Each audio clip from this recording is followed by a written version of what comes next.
রায়হানের বয়স ৭ বছর। সে গ্রামের এক চঞ্চল আর হাসিখুশি ছেলে। তাদের বাড়ির পাশেই সবুজ মাঠ, আর একটু দূরে বসে গ্রাম মেলা।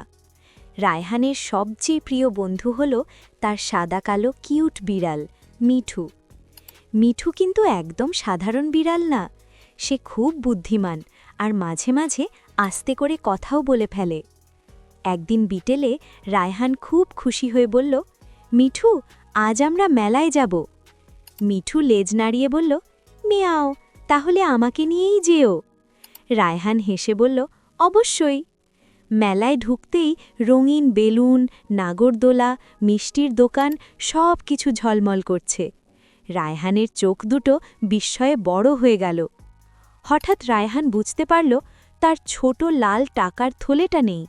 সে একটু দুঃখ করে বলল, ওহ, আমার টাকা তো নেই, এখন আমি কিছু কিনতে পারবো না। মিঠু চারপাশে তাকিয়ে বলল, চিন্তা করো না, আমরা খুঁজে বের করব। মিঠু মাটিতে নাক ঘষে ঘষে গন্ধ শুঁকতে লাগল। একটু দূরে এক বেলুনওয়ালা কাকুর স্টলের পাশে কিছু লাল রং দেখা গেল। মিঠু দৌড়ে গিয়ে মিয়াও করে ডাক দিল। রায়হান দৌড়ে গিয়ে দেখে, ওই তো তার লাল থলে।